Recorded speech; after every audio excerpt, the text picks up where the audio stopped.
Good evening, Blair.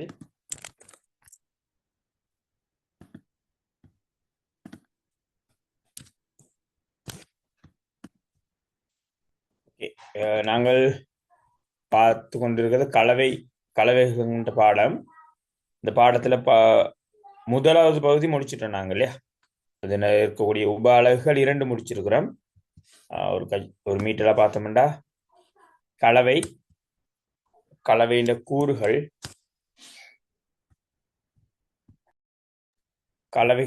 கூறுகள், அதே போல கலவைகளோட வகைகள், ஏகவின கலவை, பல்லின கலவை, அத்தோட இந்த பாருங்க இந்த திண்ம, திரவ மற்றும் வாயுக்கள் கலந்த ஏகவின பல்லின கலவைகள் சம்பந்தமான பாகுபாடு, பிறகு ஒரு கரைசல், பிறகு கரைதிறன், ஒரு திண்ம பதார்த்தத்தின் கரைதிறன் மீது செல்வாக்கு செலுத்தக்கூடிய 3 காரணிகள் சம்பந்தமாக, பிறகு நாங்க பார்த்தது கரைப்பான்களோட வகைகள்,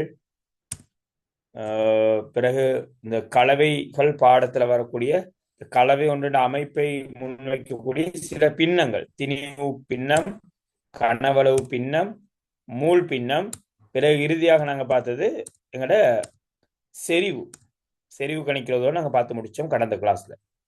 பிறகு நாங்க நியம கரைசல், செறிவு ஒரு சம்பந்தப்பட்டதான் நியம கரைசல், அதாவது மிக திருத்தமாக செறிவு தெரிந்த கரைசல் நியம கரைசல் பார்த்தோம். அந்த நியம கரைசல் தயாரிப்பதற்கு அவசியமான உபகரணங்கள், அதோட நாங்க செய்முறையும் நினைக்கிற வீடியோல பார்த்தது. ஒவ்வொரு படிமுறையும் இதுல பந்தி அமைப்புல இருந்தாலும் கூட மிக இலகுவான படிமுறைகள் தான். ஒரு 1 வேர்ட்ல நீங்க நோட் எடுத்துக்கொள்ளலாம். பிறகு ஒரு நியம கரைசல்ல சுட்டு துண்டுல உள்ளடங்க வேண்டிய அம்சம், அதே மாதிரி ஒரு நியம கரைசல் தயாரித்தல நாங்க திருத்தமாக இருக்க வேண்டிய அம்சங்கள் பார்த்துப்பட்டது. இவ்வளவும் நாங்க பார்த்து முடிச்சிருக்கோம். நாங்க இன்றைக்கு பார்க்க போறது இந்த 3வது அலகுல 3வது உபலகு பார்க்க போறோம். அதாவது கலவை ஒன்றுண்ட கூறுகளை பிரித்தறிதல்.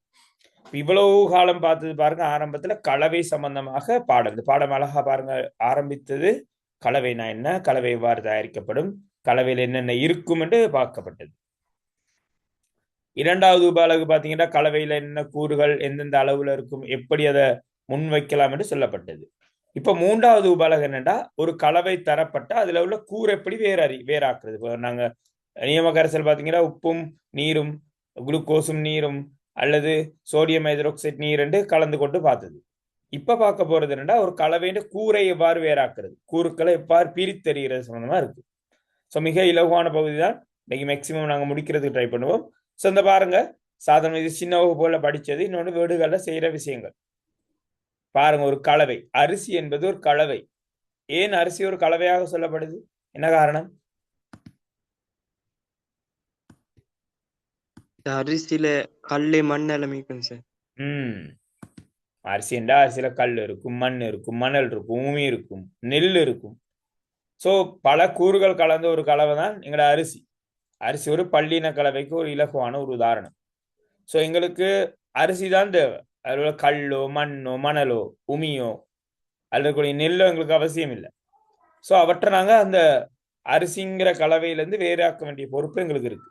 ஸோ அதான் பார்க்கக்கூடிய விஷயமா இருக்கு. அரிசியிலேருந்து கல் மண் எடுக்கிறாங்க. எவ்வாறு அரிசியிலிருந்து கல் மண் அகற்றுறது? அரித்தல். அரிசி அரித்தல், அரிசி களைதல் என்றும் சொல்லுவாங்களே பொது வழக்குல. அரிசி அரித்தல் என்றும் சொல்லுவாங்க, அரிசி களைதல் என்றும் சொல்லுவாங்க. ஓகே, அரிசி களையக்கும் உங்களுக்கு தெரியும். அரிசியில் இருக்கக்கூடிய கற்கள், மணல் போன்றன அரிசியில் அந்த அந்த பாத்திரத்துல கீழே வந்துடும். தெரிய நினைக்கிறேன், அரிசி எடுத்து ஒரு பாத்திரத்துல போட்டு நீரை ஊத்துனீங்கடா, அந்த அரிசியில இருக்கக்கூடிய கல், மண், மணல் என்பன கீழே வந்துடும், அடியில வந்துடும். என்ன காரணம்?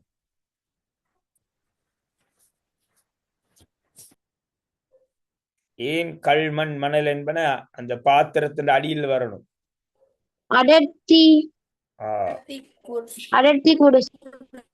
அடர்த்தி வேறுபாடு, அடர்த்தி அதிகம். ஒரு பொருளை நாங்க நீர்ல போட்டோம்டா மிதக்குதண்டா அடர்த்தி குறைவு, அமிழ்தண்டா அடர்த்தி கூட. அதான் விஷயம். அடர்த்தியை அடிப்படையாக கொண்டு அரிசியிலிருந்து கல், மண், மணல் என்பன வேறாக்கப்படுது. கடல் நீரிலிருந்து உப்பு எவ்வாறு பிரித்தெடுக்கப்படும்?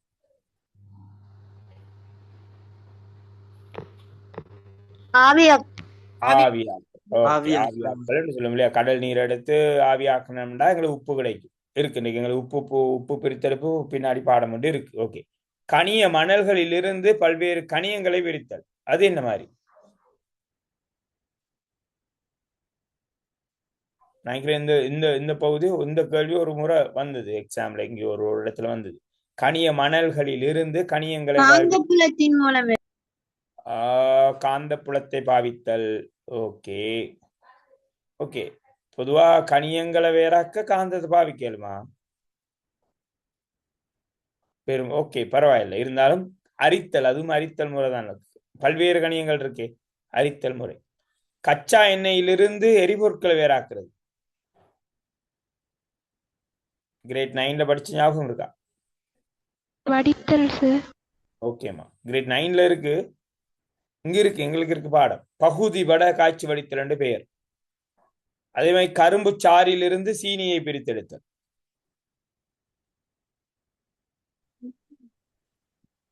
எவ்வாறு பிரிக்கலாம்? அதுவும் ஆவியாக்கல் தான் இல்லையா? கரும்பு அரைச்சி புளிஞ்சி சாறு எடுத்து சார வெப்பமாக்குனீங்க, தண்ணீர் ஆவியாயிரும், சீனி பளிங்குகள் கிடைக்கும். ஓகே. வளியிலிருந்து ஆக்சிஜன், நைதரசன், ஆகன் போன்ற வாயுக்களை பிரித்தெடுத்தல். இது எங்களுக்கு இல்ல சிலபஸ்ல, இருந்தாலும் தெரிஞ்சிருக்கணும். சார் கரும்பு சாற்றிலிருந்து சீனியை பிரித்தெடுத்தல் பளிங்காக்கல் முறையில சார். நபா பரவாயில்ல நபா. ஆவியாக்கல் சொன்னாலும் என்ன நபா, ஆவியாக்களுக்கும் பளிங்காக்களுக்கும் என்ன வித்தியாசம்? ஆவியாக்கல் திண்மக்கூரை வச்சு போட்டு திரவக்கூரை அப்படியே ஆவியாக்குறதாங்க சார். ஓகே. பளிங்காக்கல் என்றா?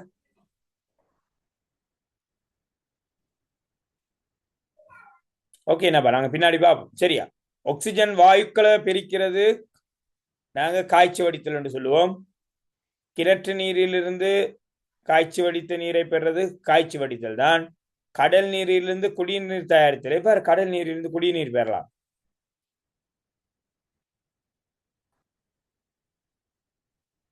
கொதிநீரை காய்ச்சி வடித்தலா சார்? ஓகே, காய்ச்சி வடித்தல். காய்ச்சி வடித்தல். காய்ச்சி வடித்தல் ஆவியாக்கல் என்று சொல்லலாம், பிரச்சனை இல்லை. ஓகே, பார்ப்போம், நாங்க பின்னாடி பார்ப்போம். ஓகே, இது சாதாரண தரப்பட்டிருக்க சில உதாரணங்கள்.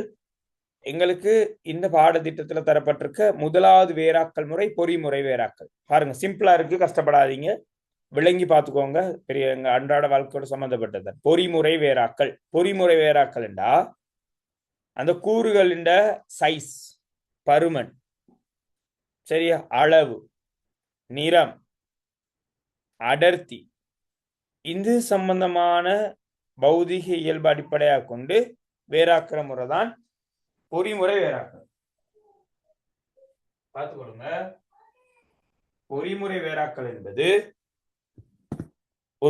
ஒரு கலவையில் இருக்கக்கூடிய கூறுகளின் பருமன் அடிப்படையில், சரியா, நிற அடிப்படையில், அடர்த்தி வேறுபாடு அடிப்படையில், மின் இயல்பு, காந்த இயல்புகளின் அடிப்படையில் வேறாக்கிற முறை. உதாரணமா விளங்குற மாதிரி சொல்றேன் பாருங்க. இப்போ அரிசியும் நெல்லும் இருந்தா எவ்வாறு நெல்லை வேறாக்குவீங்க?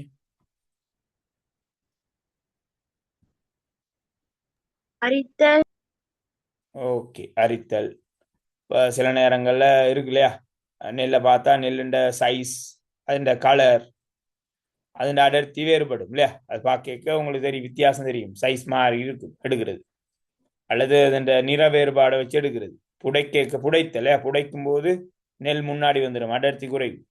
ஸோ இந்த மாதிரி அடர்த்தி வேறுபாடு, பருமன் அடிப்படையில், அதே மாதிரி நிற அடிப்படையில், மின்னியல்பு, காந்த இயல்புவின் அடிப்படையில பிரித்தறிகிறது தான் பொறிமுறை வேறாக்கள். கொஞ்சம் அந்த பொறிமுறை வேறாக்கள் என்றால் என்னங்கிற வரைவிலக்கணத்தை மட்டும் கொஞ்சம் எழுதி வச்சுக்கோங்க. இதுகள் தேவைப்படாது, இது ரொம்ப சிம்பிளா ஞாபகம் வச்சுக்கலாம். எங்களை வாழ்க்கையில பாவிக்கிறது தானே.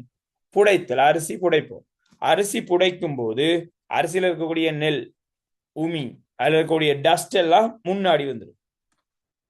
சுலகு இருக்குதானே, சுலகுல முன்னாடி வந்துடும். அரிசி பின்னாடி நிற்கும். அப்ப என்ன கதை? முன்னாடி வந்தது அடர்த்தி குறைந்தது. அப்ப அடர்த்தி குறைஞ்ச உமி, தவிடு, அதுல இருக்கக்கூடிய தூசு, துடிக்கைகளை எங்களால ஒதுக்கி கொள்ள முடியும். சின்ன அரிசி இருக்கு, குர்ணை என்று சொல்லுவாங்க, குர்ணை என்று சொல்லுவாங்க, அந்த அரிசி எல்லாம் ஒதுக்கி கொள்ள முடியும். சோ அரிசி புடைத்தல் என்றால் என்ன எங்களுக்கு தெரியும், டெய்லி வீடுகளை பாக்குறது தானே. அதால சும்மா ஜஸ்ட் பார்த்துக்கோங்க, அவ்வளவுதான். அரிசி களைதல், இப்ப நீங்க சொன்னாங்க, நபா சொன்னீங்க, கல் மண் மணல் எடுக்க அரிசியை களையிறது, அரித்தல் என்றும் சொல்லுவாங்க, களைதல் என்றும் சொல்லுவாங்க. அரிசி களையிறது, இப்படியா களையக்க கீழே கல் மண் எல்லாம் அடர்த்தி காரணமாக கீழே போயிடும். அப்ப அடர்த்தி அடிப்படையாக கொண்டுதான் அரிசி களையப்படுது. அரித்தல், அரிசி அரித்தல்ங்கிறதும் சரிதான்.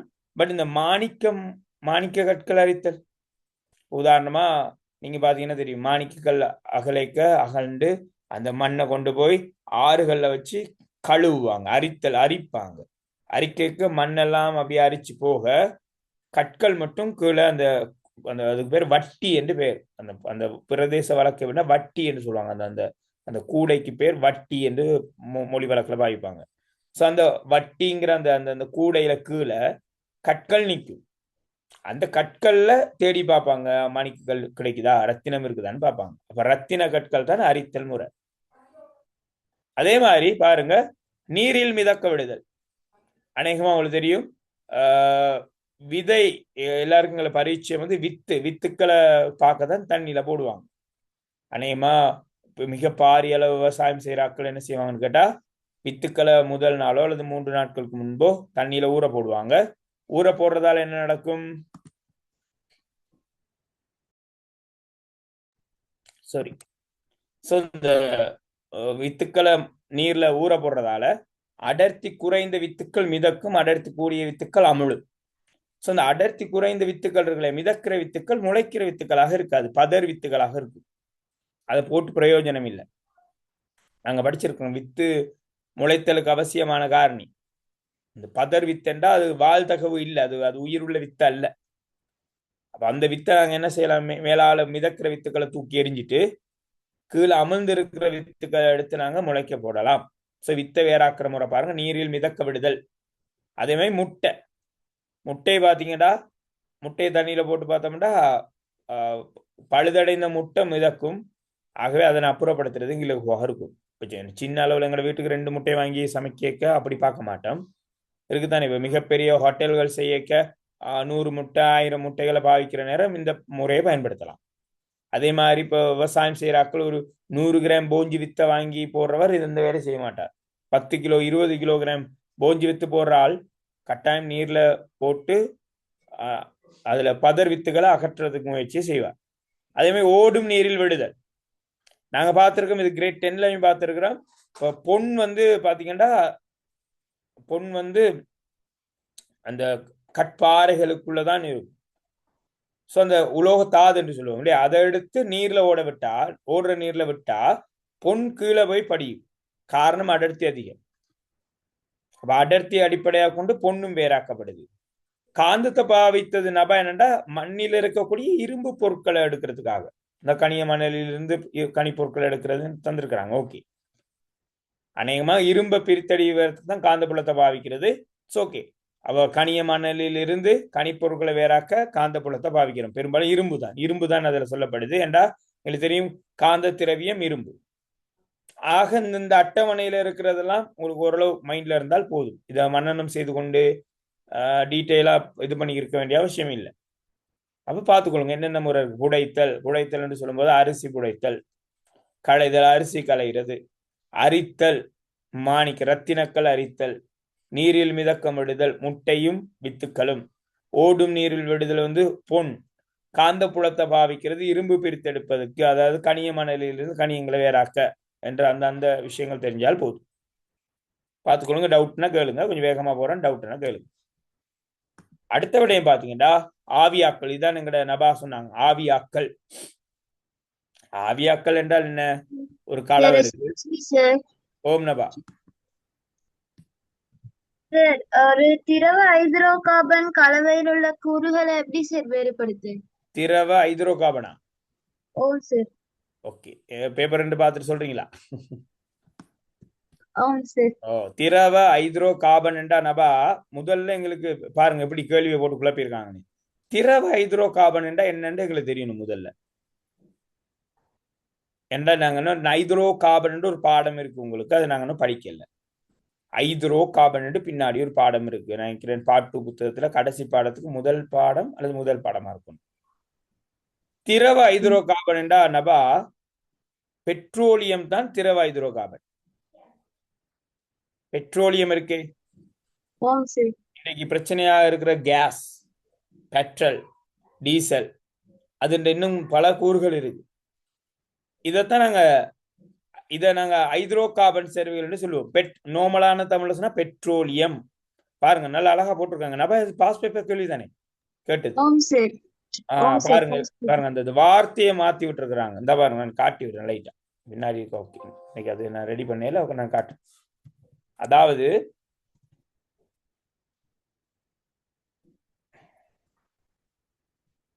ஓகே, திரவ ஹைட்ரோ கார்பன் என்றா அது பல்வேறு பேர்ல சொல்லலாம். பெட்ரோலியம், கனிய எண்ணெய், கச்சா எண்ணெய், மசகு எண்ணெய், இதெல்லாம் உண்டுதான். கச்சா எண்ணெய், மசகு எண்ணெய், கனிய எண்ணெய், பெட்ரோலியம். இது இன்னொரு வார்த்தையில நபா சொல்றாங்க இப்ப திரவ ஹைட்ரோ கார்பன். ஆக பெட்ரோல் இருக்கு, டீசல் இருக்கு, கேஸ் இருக்கு, மண்ணெண்ணெய் இருக்கு, எல்லாம் கலந்து இருக்கு. ஸோ இது எவ்வாறு பிரித்தறிகிறது? எல்லாமே எங்களுக்கு தேவையானது. சரியா? இப்போ நபா சொன்ன கலவையில் 5 கூறுகள் இருக்குன்னு வச்சுக்கோங்களேன். கேஸ், பெட்ரோல், டீசல், மண்ணெண்ணெய், இன்னொன்று என்ன சொல்லுவோம், நப்தாண்டு இருக்கு, நிறைய இருக்கு, இந்த என்ன உராய்வு நீக்கி என்ன இருக்கு. ரைட், நமக்கு தெரிஞ்ச பேசுவோம். கேஸ், பெட்ரோல், டீசல், மண்ணெண்ணெய், 4 கூறுகள் இருக்கு ஒரு கலவையில. 4 கூறுகள் இருக்கு ஒரு கலவையில. 4ம் எங்களுக்கு தேவை. இதை எவ்வாறு பிரித்தெடுக்கிறது? இதை பிரித்தெடுக்கிற முறையை நாங்க சொல்லுவோம் பகுதி பட காய்ச்சி வடித்தல் என்று சொல்லுவோம். பாருங்க அந்த வார்த்தையில இருக்கு, பகுதி பட காய்ச்சி வடித்தல். பகுதி பகுதியாக பிரித்தல் என்ற அர்த்தம். பாப்போம், பின்னாடி இருக்கு, இன்னைக்கு பாடத்துல அது இருக்கு. நபா கேட்ட கேள்வி இன்னைக்கு நாங்க படிப்போம். ஓகே, நாங்க இதுக்குள்ள வந்துருவோம் முதல்ல. ஓகே, முதலாவது ஆவியாக்கல் என்று இருக்கு. ஆவியாக்கல் என்றால் உங்களுக்கு தெரியும், வெப்பத்தை வழங்குறோம். நாங்க வெப்பத்தை வழங்கும் போது எங்களுக்கு தேவையில்லாத கூறுகள் ஆவியாக்கப்படும், தேவையான கூறுகள் மிஞ்சும்.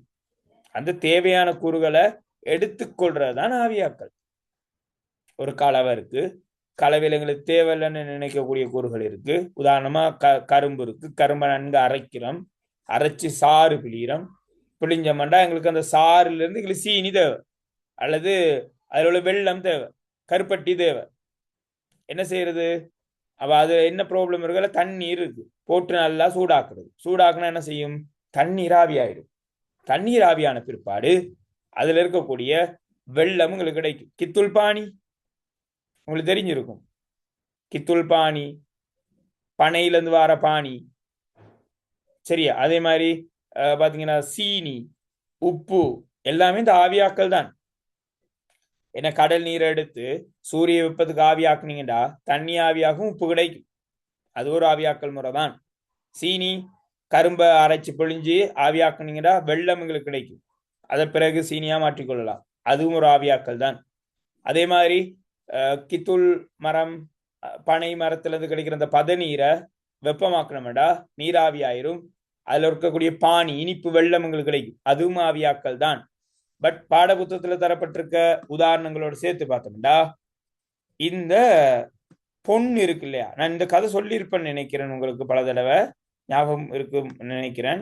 இந்த பொன் இருக்குதானே, பொன் எங்கட இருக்கிற பொன் இப்ப எங்கட கையில பொன் இருக்கு, அது கொஞ்சம் சுத்தம் இல்லைன்னு வச்சுக்கொள்ளுங்க. எங்கட கையில பொன் இருக்கு, கொஞ்சம் மாசுண்டா என்ன, அதுல என்ன மண் படிஞ்சிருக்குமா? இல்ல, அது கலப்படம் பண்ணப்பட்ட பொண்ணுன்னு வச்சுக்கொள்ளுங்களேன். அப்ப நாங்க என்ன செய்யணும் கேட்டா, ரசம் இருக்கு, ரசத்துல அந்த பொண்ணை போடணும். போட்டீங்கடா எந்த கையில இருக்கிற பொன் கலப்பணம் மிக்க ஒரு பொன்.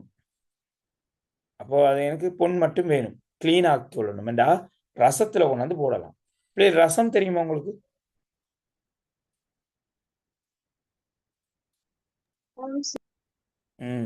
ஓகே, இப்போ தெரியாட்டி எனக்கு செட் பாக்ஸ்ல போடுங்க, சம்பந்தமான வீடியோவையும் காட்டிக்கொள்ளலாம். ஸோ ரசத்துல பொண்ணை போட்டீங்கன்னா பொன் ரசத்துல கரைஞ்சிரும், பொன்னில் உள்ள மாசு கரையாது. பாருங்க, பொண்ணை நீங்க ரசத்துல போட, எந்த கையில இருக்க பொன் கிளீன் இல்லைன்னு சொல்லிட்டேன், மாசு. ஆக பொண்ணை போட்டதோட பொன் ரசத்துல கரையும், மாசுக்கள் கரையாது. பிறகு அந்த ரசத்துல கரைஞ்ச பொண்ணை எடுத்து வடிகட்டிட்டு வெப்பமாக்குனா ரசம் ஆவியாக சுத்தமான பொன் எனக்கு கிடைக்கும். இதான் ஆவியாக்களுக்கு ஒரு சிறந்த உதாரணமாக பாடப்புத்தகத்துல இருந்திருக்கிறாங்க. ஓகே, நான் இதோட சம்பந்தப்பட்ட ஒரு கதை ஒன்று சொல்லியிருப்பேன் நினைக்கிறேன், ஒரு ஆய்வுக்கூடத்தில் நடந்த சம்பவம் இல்லையா?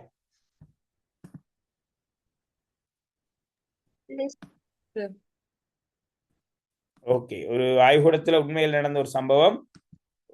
உங்களை மாதிரியான மாணவர்கள் தான், உங்களை மாதிரி சின்னாக்கள்டா ஒரு 8 9 நினைச்சு கொள்ளுங்களே. நான் வாரேன் இதையும் காட்டி.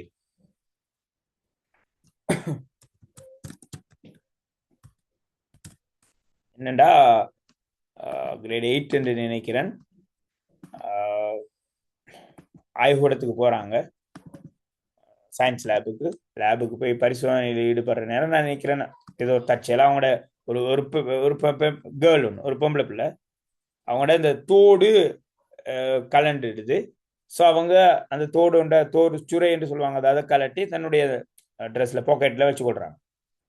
வண்டைக்கு ஆய்வுக்கூடத்துக்கு போனா தெரியும் தானே, எல்லாருக்கும் ஆசை, விருப்பம், எதையும் எடுக்கணும், எதையும் தொட்டு பார்க்கணுங்கிற ஆசை எல்லாத்துக்கும் இருக்கும். பொதுவாக லேபோரட்டரிக்கு போனா அப்படி ஒரு ஆசை இருக்கும். இது நான் நினைக்கிறேன் இது இன்றைக்கு நடந்ததில்லை, இது ஒரு 10 15 வருடத்துக்கு முன்னாடி நடந்த ஒரு சம்பவம்.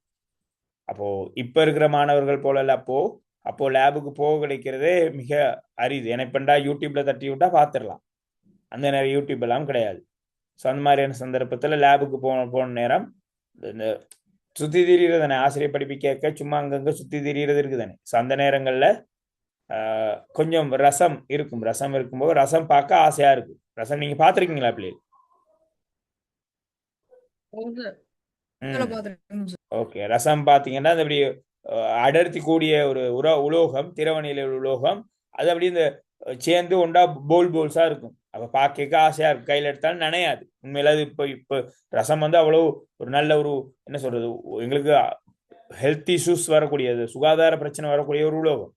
அந்த நேரம் எங்களுக்கே இதெல்லாம் தெரியாது. நாங்களாம் படிக்கிற காலத்துல பத்தி எல்லாம் ஒன்றும் தெரியாது. உண்மையில நாங்களாம் படிக்கிற நேரம் கூட ரசம் ஒன்று கொடுத்தா கையில அப்படி உருட்டி விளையாண்டுக்கிட்டு இருக்கும். அப்படி ஒரு சந்தர்ப்பத்துல அந்த ரசத்தை எடுத்து அந்த மாணவி என்ன செஞ்சுட்டா, பொக்கெட்ல போட்டார். பொக்கெட்ல அவங்களோட காது தோட்டுன்ற சுரை இருக்கு, பொக்கெட்ல இருக்கு தானே சேஃபா. அந்த நேரம் ரசம் எங்கேயோ கண்டு இருப்பாங்க போல, எடுத்து பொக்கெட்ல போட்டு சேருக்கு தெரியாம வீட்டுக்கு கொண்டு போறது, கொண்டு போய் பொக்கெட்ல போட்டான். பொக்கெட்ல போட்டோன்னு நடந்தது, ரசம் பொக்கெட்ல போட்டதால ஏதோ கேள்வி போட்டிருக்காங்க. ஓகே, பொக்கெட்ல போட்டதோட பொக்கெட்ல ஆல்ரெடி அந்த காதுன்ற அந்த தங்கச்சுரை இருந்தது, பொக்கெட்ல ரசமும் போட்டாச்சு, ரசத்துல பொன் கரை. இப்போ அந்த மாணவிக்கு தெரியும் பொக்கெட்ல சுரை இருக்கு, லேப்ல இருந்து எடுத்த ரசமும் உள்ளுக்குள்ள இருக்கு. ஆசை தானே எடுத்துட்டு போறது, வீட்டுக்கு போய் வீட்டுல பொக்கெட்ல கை விட்டு பார்த்தா பொக்கெட்டுக்குள்ள ஒன்றையும் காணும். அவ எடுத்து பார்த்தா ரசம் மட்டும் இருக்கு. உண்மையில அந்த நேரம் என்ன எங்களுக்கு தோணும், ஐயோ தோட காணாமட்டு டென்ஷன் ஆயிருப்பாங்க. அந்த கேர்ள் வந்து டென்ஷன் ஆயிருக்கும். டென்ஷன் ஆனதுல ரசம் எங்க ஸ்கூல்ல இருந்து கொண்டு வந்தது தானே, அது முக்கியமான ஒரு பொருள் இல்லையே. ரசத்தை தூக்கி எறிஞ்சிட்டு ஐயோ அம்மாட்ட போயிட்டு சொல்ல வேண்டியதான், சுரையை காணாமக்கிட்டேன், தோட காணாமக்கிட்டேன்னு சொல்ல வேண்டியது. அப்படின்னு நடந்த சம்பவம். என்ன செய்திருக்கலாம், நீங்க என்ன அவங்களுக்கு ஒரு மாற்று வழி சொல்லுவீங்க?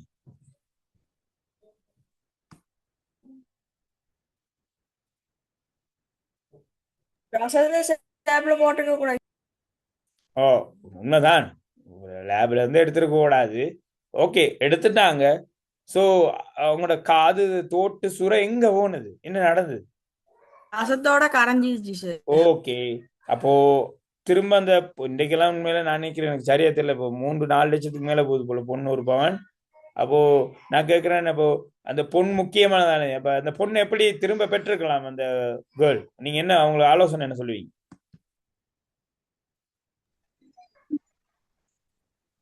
கோல்ட தனியா பிரிக்கணும் சார்.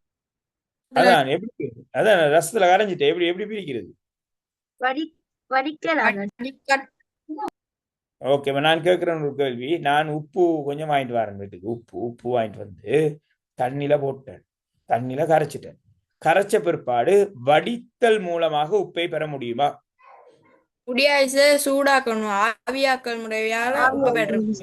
அப்போ அதேதான் இங்கேயும் செய்யணும், ஆவியாக்கல் முறையை தான் பயன்படுத்தணும். ஆவியாக்குனதுண்டா ரசம் ஆவியாக பொன் திரும்ப கிடைச்சிருக்கும். பட் அந்த நேரங்கள்ல அந்த கேர்ள் கிரேட் 8 or 9 வச்சுக்கொள்ளுங்களேன், இந்த அளவு விளக்கமா யோசிக்க மாட்டோமே.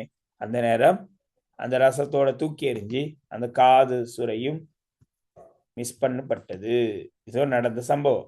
சரி, இதை சொன்ன ஞாபகம் வச்சுக்கொள்ளுங்க. அப்ப ரசத்துல பொன் கரையும், கரைஞ்ச ரசத்தை வெப்பமாக்குனீங்கடா, அதாவது ரசத்துல பொன் கரையும், கரைஞ்ச பிற்பாடு அதை வடிகட்டணும். ஏனென்றா அதுல உள்ள மாசுக்கள் அகற்ற பிறகு வெப்பமாக்குனீங்கடா சுத்தமான பொண்ணு உங்களுக்கு கிடைக்கும். இதை கொஞ்சம் பாருங்க, இந்த இந்த வீடியோல காட்டுறாங்கன்னு நினைக்கிறேன். இதை கொஞ்சம் பார்த்துக்கோங்க. Here we have some mercury, which is the only metal that's a liquid at room temperature. இந்த பாருங்க, இது ரசம். What's cool about it is that it can dissolve most other metals and form something called an amalgam. This is commonly done to purify gold and to separate it from raw ore. What I think is fun though is to just throw some இந்த gold பாருங்க, leaf தங்க onto it. தகடு கொண்டு வச்சிருக்காரு இவரு. பாருங்க என்ன As the நடக்குதுன்னு mercury பாருங்க. dissolves it, the gold is slowly pulled in and it kind of looks like it's eating it. பாருங்க, It's able to suck up a lot of them and I can just keep adding more gold.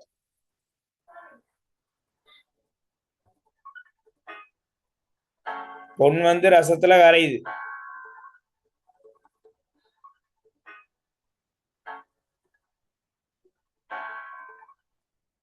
Here I have some நீங்க பார்க்கக்கூடியதா இருந்துச்சுன்னு நினைக்கிறேன். அப்போ பொன் ரசத்தில் கரையும் அப்படிங்கறதான் அதுல நான் சொல்லணும்னு நினைத்த விஷயம். சோ பார்த்துக்கொள்ளுங்க. ஓகே தானே? கிளியர் தானே? ஆம் சார். ஓகே. அப்போ பொன் ரசத்தில் கரையும், அதான் நான் சொல்ல வந்த விஷயம்.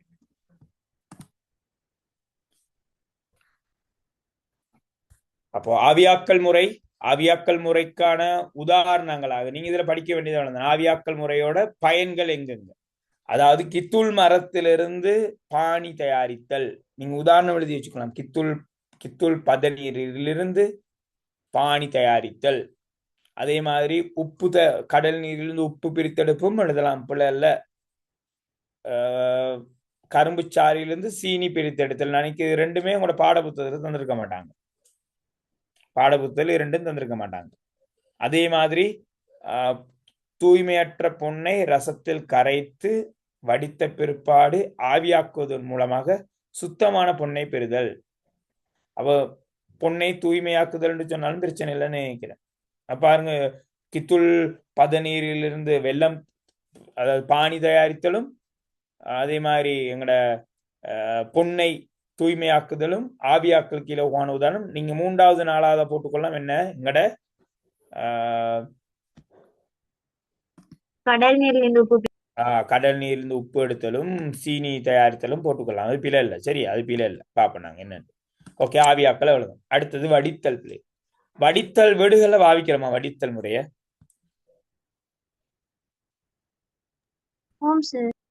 எங்கு பாவிக்கிறோம்? வடித்தல் முறைய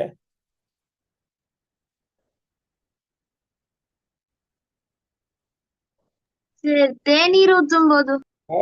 அதான் தேயிலை வடித்தல். ஏன் தேங்காய்பால் வடித்தல்? அதான் தரப்பட்டிருக்க உதாரணம். வீட்டுல தேங்காய்பால் எடுக்கிறோம். தேங்காய்பால் எடுக்கும்போது கீழே வார அந்த தேங்காய்பாலை நாங்க சொல்லுவோம் வடி திரவம் என்று சொல்லுவோம். ஏன்னா வடிந்து வார திரவம். மேல நிக்கிற அந்த தேங்காய் பூ இருக்கு இல்லையா, அதை நாங்க மீதி என்று சொல்லுவோம். அதே போல தேநீர் தயாரிக்கும் போது இந்த கீழே வர சாயம் இருக்கு இல்லையா, தேநீர் சாயம், அது சொல்றது வடி திரவம். அந்த வடியில் நிற்கக்கூடிய அந்த தூள் இருக்குல்ல, அது மீதி. இதான் வடித்தலுக்கு இதான் சிறந்த உதாரணங்கள். வீட்டுல தேநீர் தயாரிக்கிறதும் தேங்காய் பால் தயாரிக்கிறதும் தான் சிறந்த உதாரணம்.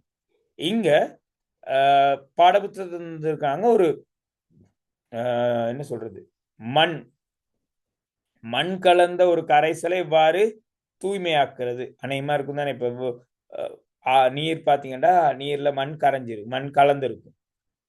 கலந்திருக்கும் போது அது ஒரு மண் சார்ந்த ஒரு நீராக இருக்கும். அதாவது என்ன சொல்றது, என்னன்னு சொல்லுவோம் நாங்க நோமலான பாஷையில மடி ஓட்டர்னா என்ன சொல்றது, மண் கலந்த நீர் இருக்கும் தானே பிள்ளைகள். நாங்க அதை குடிக்க பாவிக்க இயலாது இல்லையா. கொஞ்சம் மண் மாதிரிகள் கலந்து மழை காலத்துல பாத்தீங்கன்னா ஆறுகள்ல ஒரு கலங்கிய நீர் மண் கலந்த கலங்கிய நீர். சோ அந்த கலங்கிய நீரை எவ்வாறு சுத்திகரிக்கிறது?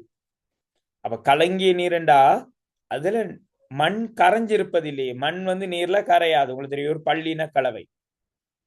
நீர்ல மண்ணை போட்டோம்டா மண் அங்கே இருக்கும். அது ஒரு பள்ளின கலவை.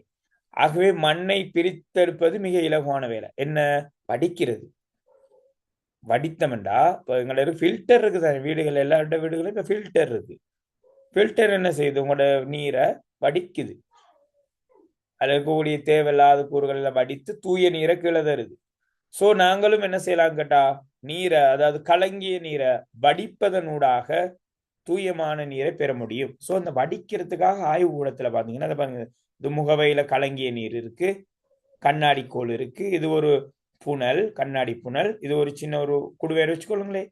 இந்த புனல்ல நாங்க வடிதாள வைப்போம். வடிதாள் லேபோரட்டரியில வடிப்பதற்கென்று தாள் ஒன்று இருக்கு, பேப்பர் பார்த்துருக்கிறீங்களா?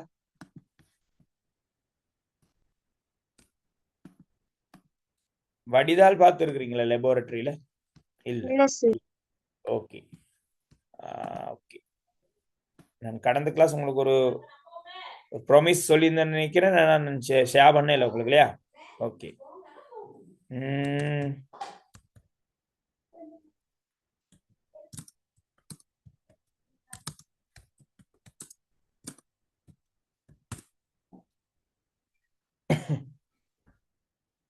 நாங்க இந்த வீடியோ பார்த்துட்டு வருவோம். ரொம்ப சில இலகுவான வேலை உண்டு பிள்ளைகள், ஒன்றும் பெரிய கஷ்டமான வேலை உண்டுல. சின்ன ஒரு பேப்பர் இருக்கும், ஸ்கூல் லேபோரட்டரியில சின்ன பேப்பர் ஒன்று இருக்கும், வடிதாளுண்டு. அதை பாவிச்சு நாங்க வடிகட்டல் வேலையை செய்ய முடியும். பாருங்க, இந்த ப்ராக்டிக்கல் இருக்கு ஈஸியா. பாருங்க காட்டு. ஓ இந்த பாருங்க, ஒரிஜினல் ப்ராக்டிக்கல் இருக்கு பாருங்க. இருக்கும்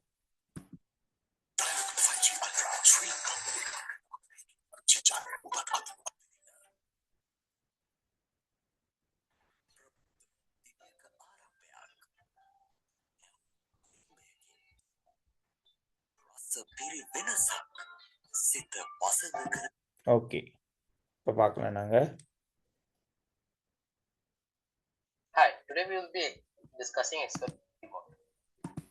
Need a funnel. இந்த பாருங்க பிள்ளைகள், இது முகவையில இருக்கிறது கலங்கிய நீர், மண். அதை கலக்குவதற்காக இந்த பாருங்க கலக்கி கண்ணாடி கோல். இந்த பாருங்க, இவர் முகவை பாவிக்கிறார். இந்த இடத்துல வச்சிருக்கிறார் கண்ணாடி புனலை ஸ்டாண்ட் பண்ணியிருக்கிறார். இந்த பாருங்க, இதுதான் வடிகட்டல் தாள். லேபோரட்டரியில சில நேரங்கள் நீங்க பார்த்திருப்பீங்க, ஒரு பேக் கவுண்டர்ல இருக்கும், ஒரு 20-30 தாள்கள் இருக்கும் பேப்பர். சரி பாப்போம் நாங்க. Stand, a beaker, and some filter paper. First, we take the filter paper. இந்த பாருங்க பேப்பரை பாருங்க, மடிக்கிற முறை காட்டுறாருலே. இந்த பாருங்க பேப்பர் எப்படி மடிக்கிறேன்னு பாத்துக்கோங்க. Start with the filter paper and we make 2 folds. இந்த பாருங்க, 2ஆக படிச்சு 4ஆக மடிச்சோம்டா வடிகட்டுவதற்கு ஏற்ற ஒரு பேப்பரா மாறி. இந்த பாருங்க, ஒரு கூடு மாதிரி செய்து கொள்றது. இந்த பாருங்க. இப்ப இதை கொண்டு போய் புனல்ல வைக்கணும். Then we place this coal இந்த பாருங்க, within our funnel. புனல்ல வச்சா அது அழகா That the tip of the settle ஆகிக்கொள்ளும். coal is well within the funnel.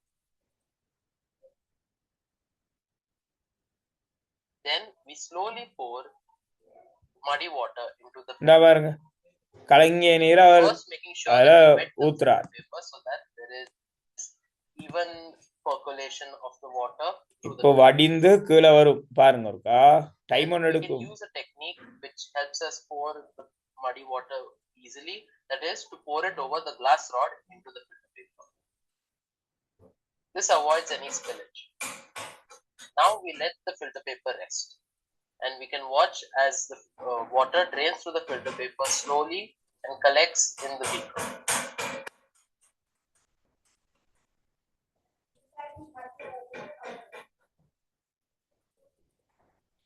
அவர் கீழே வடிந்து வருது. What you will observe here is the filter paper collects all the bigger particles and allows the water to seep through it.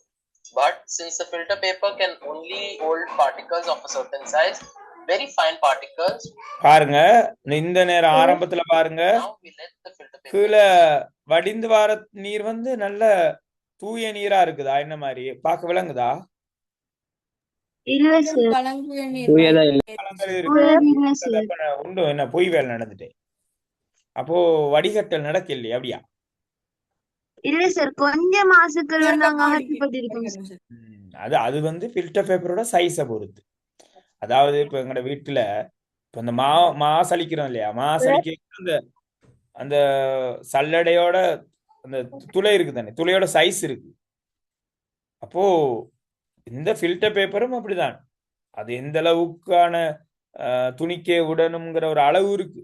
அப்போ இந்த இவர் பாவிச்ச filter paper கொஞ்சம் பெரிய துணிக்கைகளை தடுக்குது மேல இந்த பாருங்க. ஆனால் ரொம்ப சின்ன துணிக்கைகளை விடுது. அதாவது கீழே வர நீர் வந்து கொஞ்சம் கலங்கிய நீராவே வருது. பாருங்க இப்ப பாருங்க. Observe here is the filter paper collects all the bigger particles and allows the water to seep through it. But since the filter paper can only hold இப்ப particles, பாருங்க இன்னொரு ஃபில்டர் பேப்பரும் அதில் வச்சுட்டார். இரண்டு ஃபில்டர் பேப்பரை பாவிச்சிருக்கார். 2 வடிகட்டி தாள் பாவிக்கிறார். சோ இப்போ கீழே வர நீரோட அமைப்பை பாருங்க கொஞ்சம். of a certain size, very fine particles will be mixed in the water and will flow. And that முதல்ல இருந்ததை விட then again நீங்க பார்க்கலாம். முதல்ல இருந்ததை விட இப்போ கலங்கிய அளவு எப்படி இருக்குன்னு பாருங்க. அதான்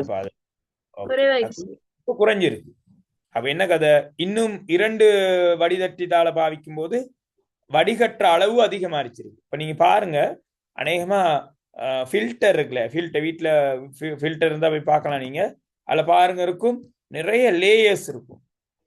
மேல பெரிய மணல், சின்ன மணல், கல், கீழே கரி எல்லாம் இருக்கும். லேயராக இருக்கும். அந்த ஒவ்வொரு லேயர்லையும் நீர் வடிகட்டப்படுது. அப்போ அத்தனை லேயர்களுக்கூடாக வரும்போதுதான் அந்த நீர் தூய்மையாகிறதாக அங்கு பார்க்கப்படுது. அது ஒரு வடிகட்டல் முறை. அப்போ வடிகட்டல் வீட்டுல தேங்காய் பால் வடிக்கிறோம், தேயிலை வடிக்கிறோம்.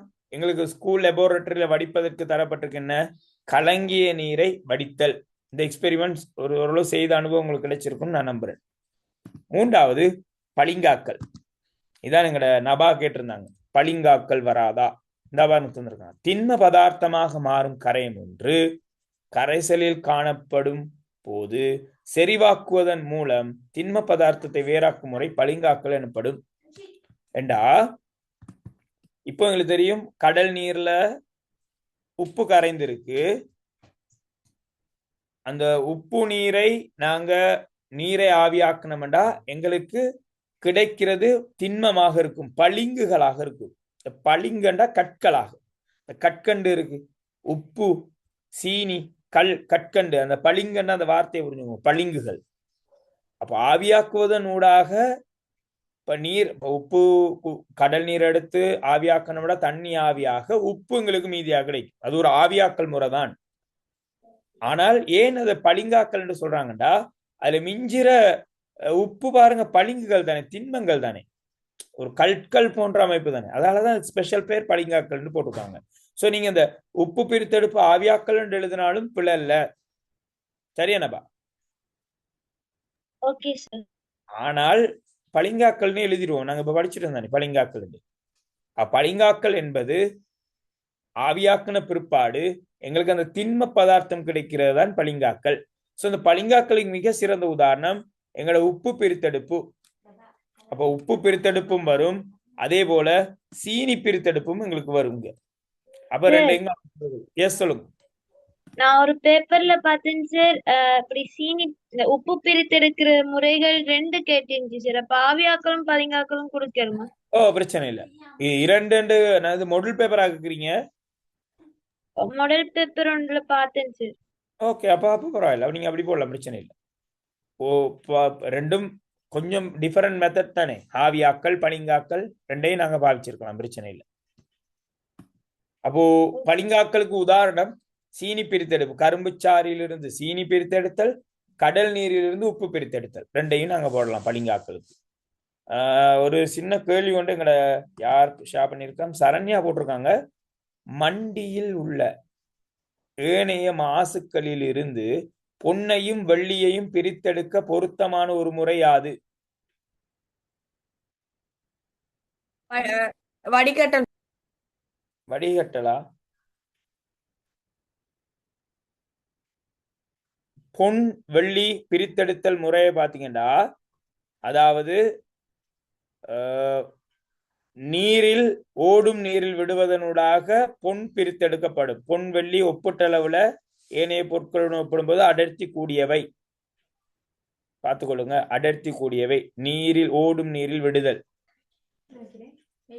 ஆனால் சுத்தமான பொன் பிரித்தெடுக்கணும்டா அதை ரசத்துல கரைக்கிறது சுத்தமான பொன் பிரித்தெடுப்பு முறையாக இருக்கும். பட் வெள்ளிக்கு அது பொருந்தாது, வெள்ளியை நாங்க பிரித்தெடுக்க ரசத்துல கரைக்க முடியாது. ஆக ஓடும் நீரில் விடுதல்ங்கிறது இந்த இடத்துக்கு பொருத்தமான ஆன்சரா இருக்கும். சரண்யா, ஓகேவா?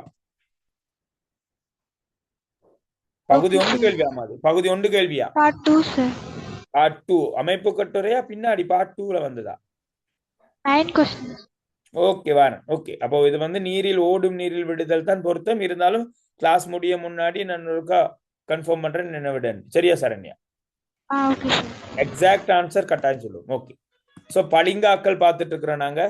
பளிங்காக்களுக்கு உப்பு பிரித்தெடுப்பும் சீனி பிரித்தெடுப்பும் உதாரணம். சின்ன சின்ன டாபிக் தான், கஷ்டப்படாதீங்க. இவ்வளவுதான். நீங்க சிலர் யோசிப்பீங்க பாட புத்தகத்துல 2 பக்கத்துக்கு இருக்குதே சேரன, இவ்வளவுதான் இதுல உள்ள விஷயம். பாட புத்தகத்துல 2 பக்கத்துக்கு இந்த பளிங்காக்கள் பத்தி போட்டிருப்பாங்க. கிட்டத்தட்ட பாருங்க, புத்தகத்தை திருப்பிங்கன்னா 2 பக்கத்துக்கு போகும். விஷயம் இவ்வளவுதான். விஷயத்தை விளங்கி கொள்ளுங்க, அவ்வளவுதான் விஷயம். அடுத்து இருக்கு மீள பளிங்காக்கள். யாருக்கு நினைவு இருக்குது என்ன மீள பளிங்காக்கள் சம்பந்தம்? யாருக்கு சொல்ல முடியும்? சார் திண்மமா இருக்கிறத திரவமாக்கி மீண்டும் அதை திண்மமா மாத்திரை சார் தூயதா பெற்றுக்கொள்ளுது. ஓகே, பாப்போமா. ரீகிறிஸ்டலைசேஷன்.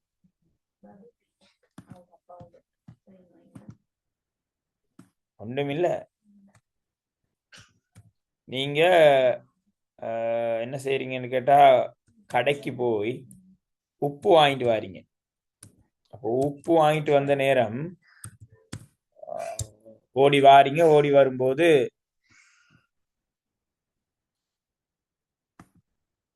ஓடி வரும்போது உங்களுடைய நண்பர் அங்க எதிரில் வாரார். மோதுறீங்க.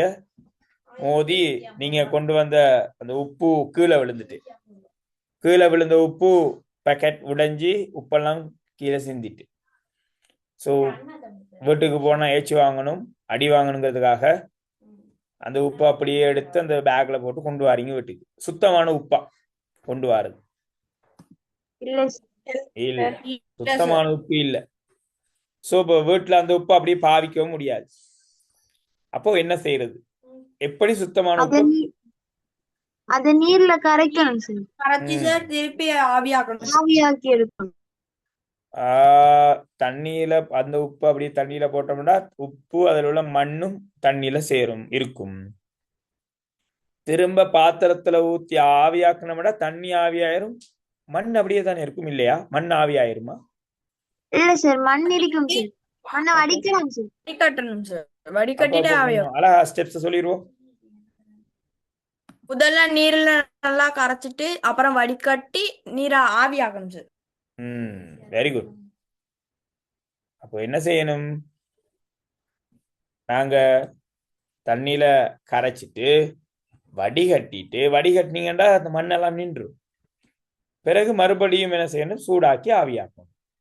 ஆவியாக்குனீங்கடா உங்களுக்கு தூய்மையான உப்பு கிடைக்கும். இதான் மீள பளிங்காக்கள். பாப்போம், இந்த வீடியோல இருக்குன்னு நினைக்கிறேன். மீள பளிங்காக்களை பார்த்துட்டு வருவோம். இருக்கா சிம்பிளான கண்டென்ட் தான். பாட புத்தகத்துல எங்களுக்கு ரொம்ப குழப்பமா இருக்கும். அந்த வசனங்கள் கஷ்டமா இருக்கும் சில நேரங்கள்.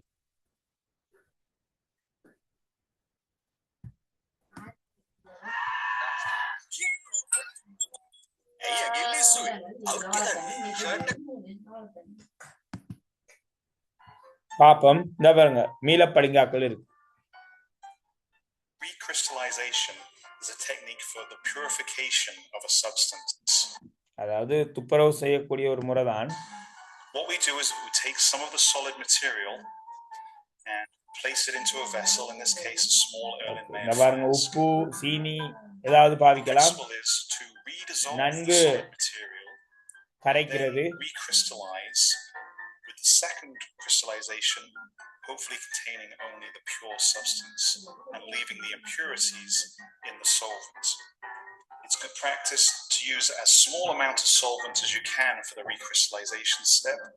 To continue with the recrystallization process, we can now heat the material in the new solvent to ensure it all dissolves, and we can do that by placing the material into a small hot water bath.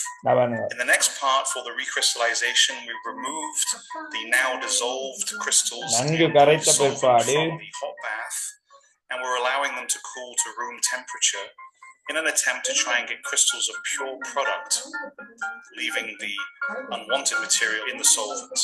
We can speed up the recrystallization process or attempt to speed up the process by scratching the side of the vessel with a glass rod very gently.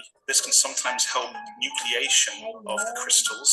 And we can also further accelerate the process by placing the solution onto ice and cooling below room temperature. நன்கு கரைச்ச பிற்பாடு அதை வடிகட்டி பிறகு மறுபடியும் சூடாக்கி ஆவியாக்குறது. அப்ப மீள பளிங்காக்கல்ங்கிற அந்த வார்த்தையை விளங்கிக் கொள்ளுங்க. அதாவது பளிங்குகள், உப்பு, சீனி என்பவற்றில் உள்ள மாசுக்களை நீக்குவதற்காக அதை கொண்டு வந்து தண்ணியில கரைக்கிறீங்க. கரைச்சிங்கண்டா உப்பு மட்டும்தான் கரையும், அதுல இருக்க மாசுக்கள் கரையாது. இப்போ வடிகட்டுவீங்க. வடிகட்டினீங்கன்னா மாசுக்கள் எல்லாம் வடியில நின்றும். பிறகு கீழே வந்த வடி திரவத்தை வெப்பமாக்குனீங்கன்னா தண்ணீர் ஆவியாக மறுபடியும் எங்களுக்கு உப்பு கிடைக்கும். இதைத்தான் நாங்க சொல்றது மீள பளிங்காக்கல். விளக்கம் குறைவா இருக்கா?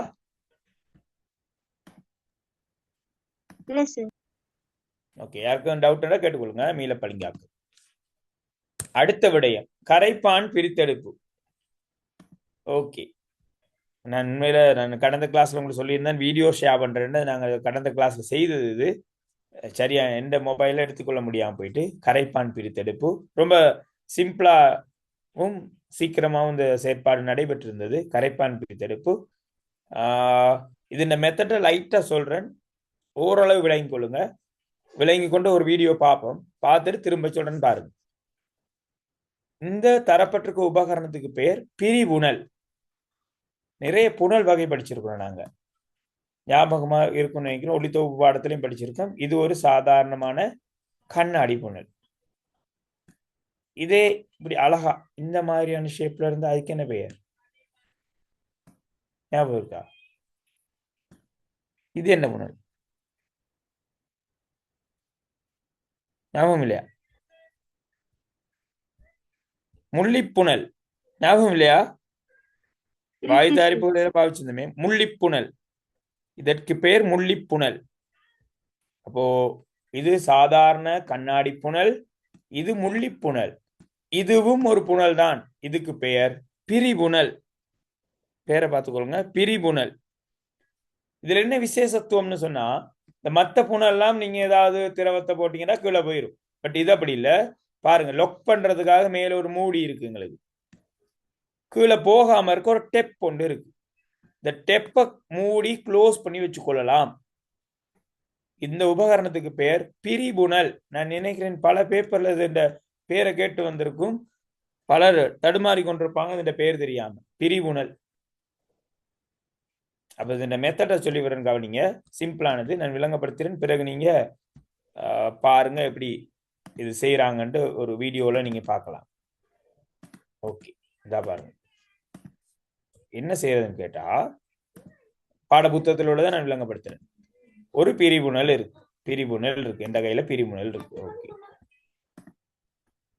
ஓகே, பிரிபுணல் இருக்கு. இதான் பிரிபுணல். ஓகே, அப்படி வச்சுக்கொள்ளுங்க.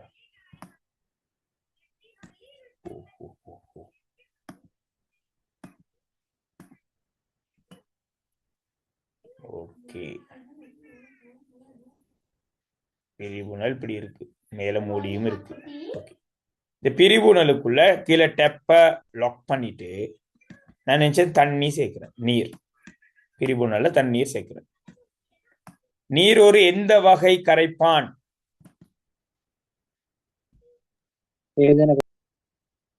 சேதன கரைப்பானா?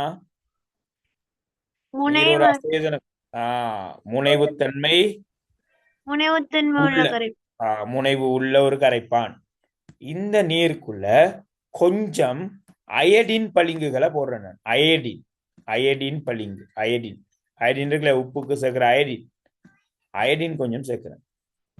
பட் என்ன பிரச்சனைடா, அயடின் நீர்ல நன்கு கரையாது, லைட்டா கரையும், கொஞ்சம் கரையும். கரைஞ்சதுண்டா ஒரு ஒரு லைட் எல்லோ கலர் மாதிரி ஒரு கரைசல் கிடைக்கும். அதை நாங்க கலர்ல சொல்ல தேவையில்ல, இளநிற கரைசல், ஒரு லைட் கலர், இளநிறம், இளநீரம்னா ஒரு லைட் கலர், ஒரு பட்டர் கலர் இருக்கு, பட்டர் கலர்னு சொல்லுவாங்களே, இளநீர கரைசல் ஒன்று கிடைக்கும்.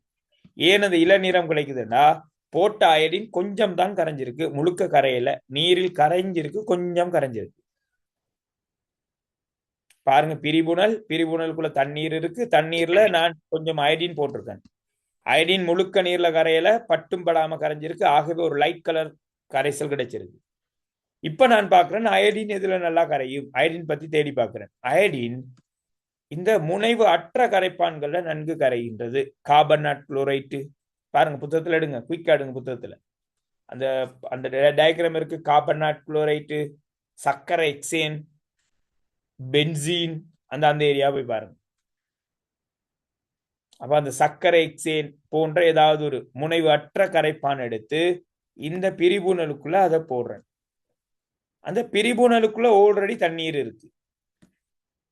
தண்ணீரும் சக்கரை எக்ஸேனும் கலக்குமா கலக்காதா? கலக்கும் சார். கலக்காது. பார்த்துட்டு சொல்லுங்க. தேங்காய்யும் தண்ணியும் கலக்குமா கலக்காதா? கலக்காது சார். அதே நிலைமை தான் சக்கரை எக்ஸேனுக்கும் நீருக்கும்.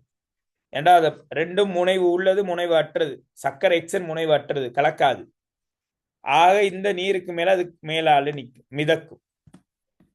இந்த நேரம் என்ன செய்யணும், இந்த டெப்ப மேல இருக்க மூடியை மூடிட்டு கீழே டெப்பை மூடிட்டு கொஞ்சம் மிக்ஸ் பண்ணணும், குளுக்கணும்.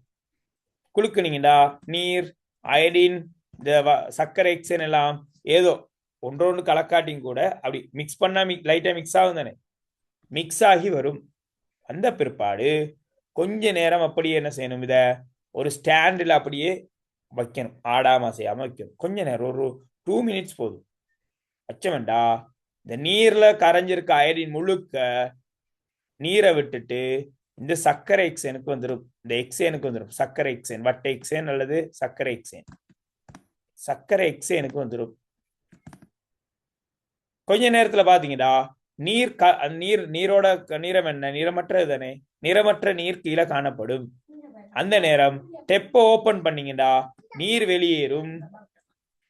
இந்த சக்கரை எக்ஸேனும் அயடினும் கரைசல் கீழே வந்து இடத்துக்கு வரைக்க டெப்ப ஓப் பண்ணிட்டீங்கடா உங்களுக்கு சக்கரை எக்ஸேனும் அயடினும் இருக்கிற கரைசல் கிடைக்கும். இப்ப எங்களுக்கு அயடினை பிரிக்கணும், என்ன செய்யலாம்?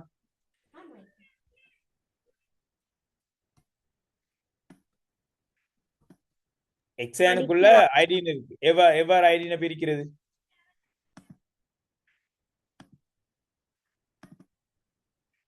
அந்த கரைசலை கொண்டு போய் ஆவியாக்குனீங்கன்னா சரி, சூடாக்குனீங்கடா எக்ஸேன் ஆவியாயிரும், எங்களுக்கு அயடின் கிடைக்கும். ஓகே, ஒருக்கா பாருங்க, பார்த்த பிற்பாடு திரும்ப பேசுவோம். ஏண்டா அது ஒருக்கா சொல்லி இப்படி சும்மா வாய் வார்த்தையில சொல்றதால் விளங்காது. பாருங்க ஒருக்கா. solvent extraction.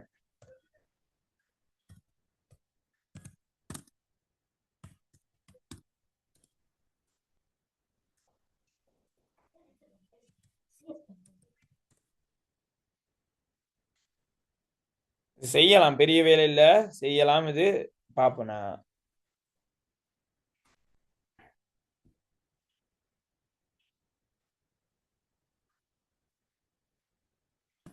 ஓகே, இதை பாருங்க, இதில் பாத்தீங்கன்னா கிளியரா இருக்கும்.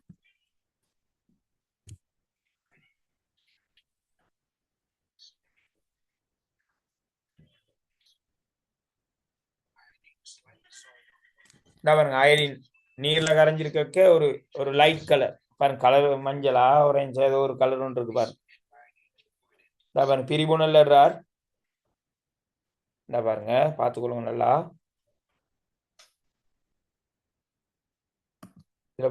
ஓகே, கொஞ்சம் இந்த இடத்துல பாருங்க, பாருங்க இதான் பிரிபுணல். புனல் தாங்கி, இது பேர் ஃபனல் ஸ்டாண்ட். இது புனல் தாங்கி ரவுண்டா இருக்கிறது, ஒரு ஸ்டாண்ட்ல போட்டிருக்கிறார். இந்த டெப் அடைக்கப்பட்டிருக்கு, இந்த மேல மூடி இருக்கு. இதுக்குள்ள பாத்தீங்கன்னா ஒரு ஒரு ஒரு வித்தியாசமான கலர். என்ன கலர்ன்னு சொல்லாமோ விரும்பின கலரை வச்சுக்கொள்ளலாம் நீங்க. இளநிற கரைசல், நீரும் அயடினும் கலந்த ஒரு இளநிற கரைசல்.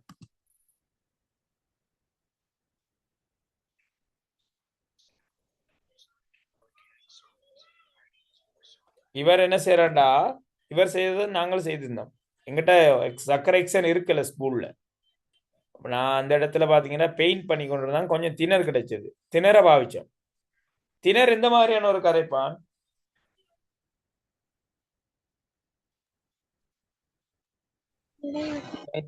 முனைத்தன்மை முனைவு அற்றது. சர்க்கரை எக்ஸேனும் முனைவு அற்றது, திணறு முனைவு அற்றது. சோ நாங்க பாவிக்கலாம், முனைவற்றதை பாவிக்கலாம். பாருங்க,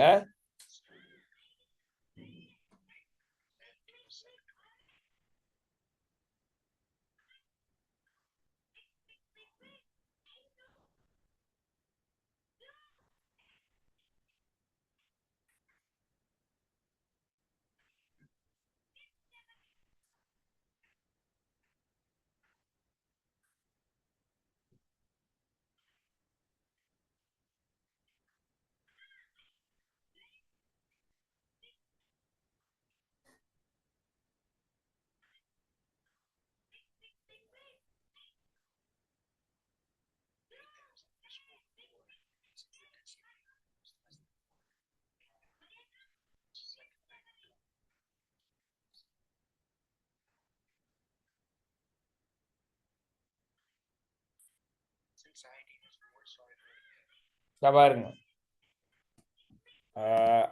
என்ன நீர் அயடின் கரைசலோட சேர்த்து அவர் என்ன திணறு போட்டுறார். திணறு போட்டு பாருங்க, டெப்ப அடைச்சு கொண்டு நன்கு குளுக்குறார்.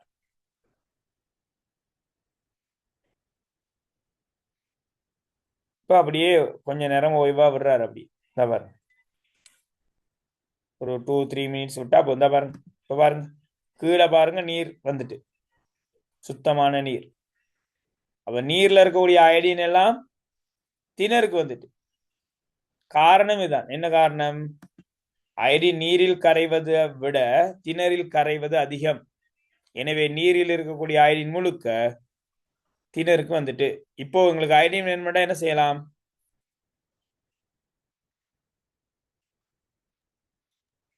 ஆவியாக்கி பெற்றுக்கொள்ளும்.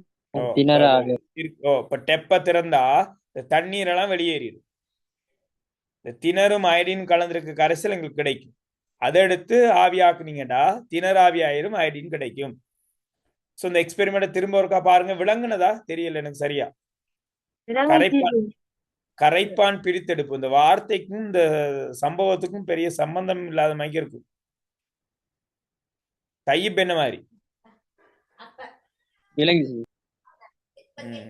சரண்யா, இஸ்ரா, பவி, அபிஷான். விளங்கிட்டு சார். ஓகே, பார்த்துக்கொள்ளுங்க. மிக முக்கியமானது இது. பாட புத்தகத்துல வாசிக்கிட்டா 10 தரம் வாசிச்சாலும் விளங்காத மாதிரி இருக்கு. பாட புத்தகத்துல ஒரு பந்தியில இருக்கு, எத்தனை தடவை வாய்ச்சாலும் விளங்காத மாதிரி இருக்கு. ஒன்றும் இல்ல, கஷ்டமான ஒரு விஷயம் இல்ல. இந்த பாருங்க, அயடின் நீர்ல கரைச்ச அயடின். இந்த பாருங்க, நீரில் கரைக்கப்பட்ட அயடின். இதுக்கு பேர் பிரிபுணல். இந்த பிரிபுணல்ல நீரில் கரைக்கப்பட்ட அயடின் இருக்கு. அயடின் நீரில் நன்கு கரையாது, ஆகவே ஒரு இளநீர கரைசல் கிடைக்கும். ஆக அந்த நீரோட கலக்காத இன்னொரு கரைப்பான கலக்கணும். அது திணறு. வேறு எடுத்துக்க பாட புத்தகத்துல சர்க்கரை எக்ஸேனும் அல்லது பென்சீன் பாவிக்கக்கூடியதாக சொல்லப்பட்டிருக்கு. இந்த பாருங்க, அவர் திணற கலக்கிறார்.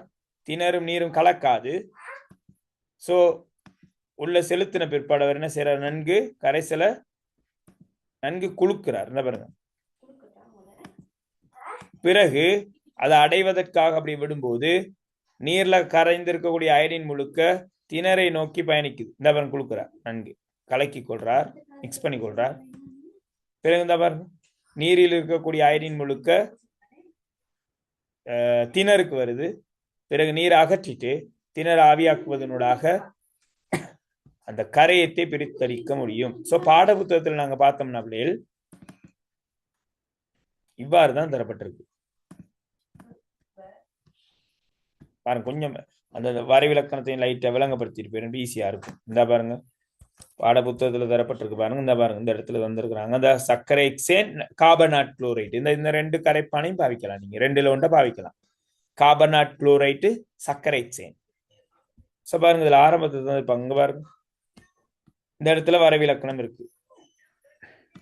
யாதேனும் ஒரு கரைப்பானில் மிகச் சிறிதளவு கரையும் சேர்வது ஒன்றின் கரைசலுடன் அச்சேர்வை அதிக அளவில் கரையக்கூடிய ஆரம்ப கரைப்பானில் கலக்கும் தகவற்ற கரைப்பான் ஒன்றை சேர்ப்பதன் மூலமாக இரண்டாவது கரைப்பானில் அச்சேர்வையை பெற்றுக்கொள்ளும் செயல்முறை கரைப்பான் பிரித்தெடுப்பு எனப்படும்.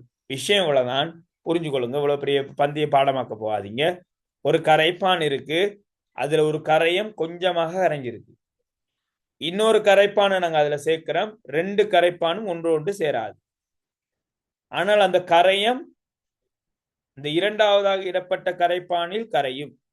எனவே அந்த முறையை பயன்படுத்தி அந்த கரையத்தை பிரித்தெடுக்கிற முறை கரைப்பான் பிரித்தெடுப்பு.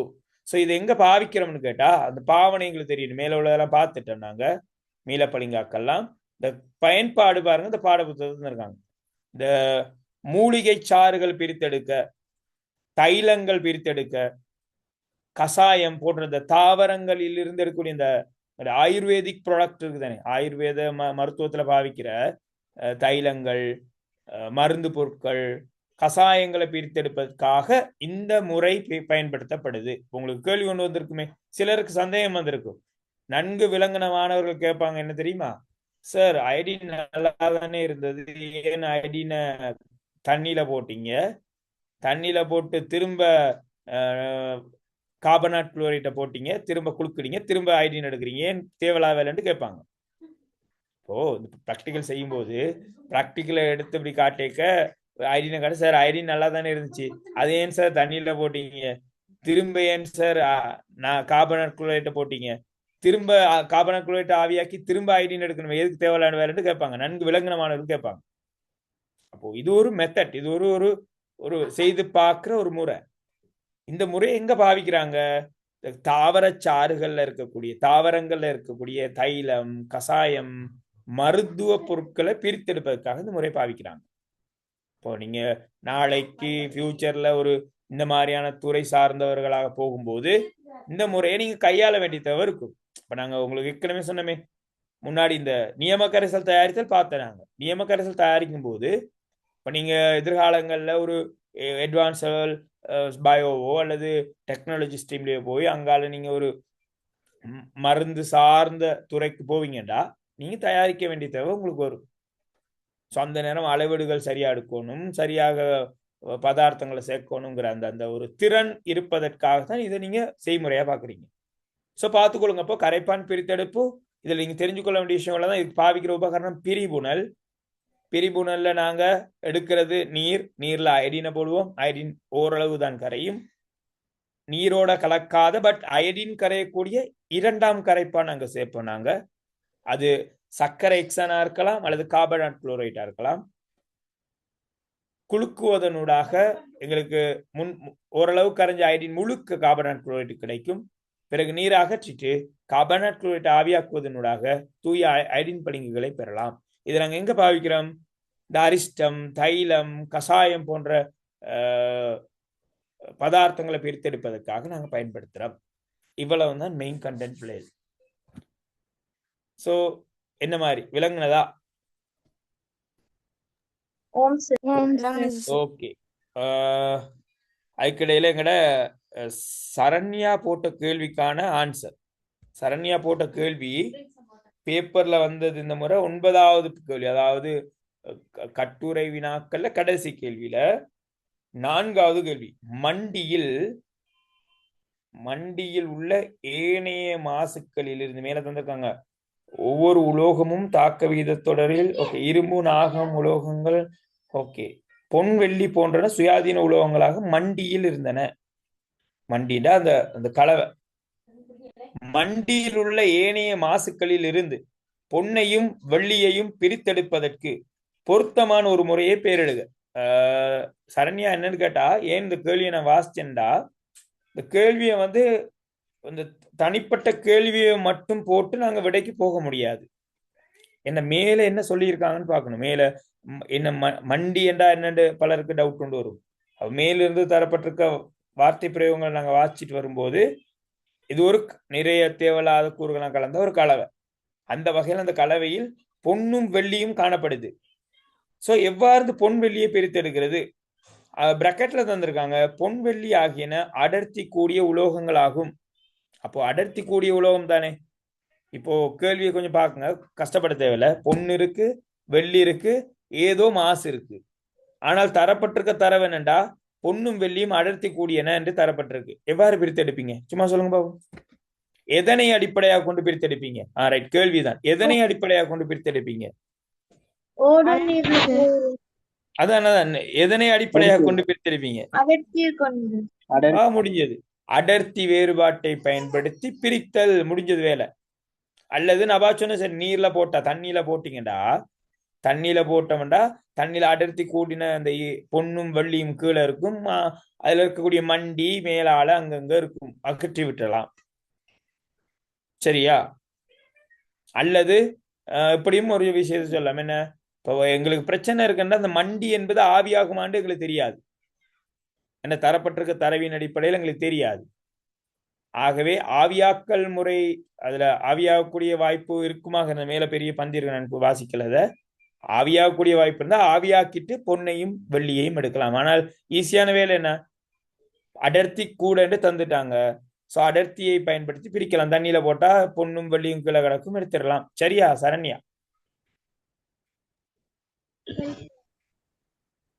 ஓகே.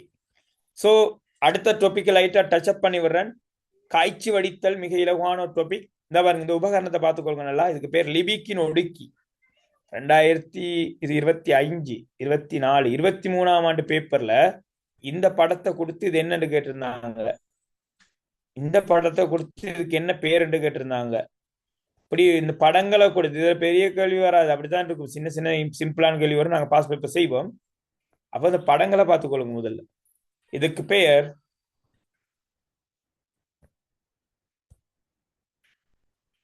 ஓகே, இதன் பெயர் பாருன் மாத்தி விட்டுட,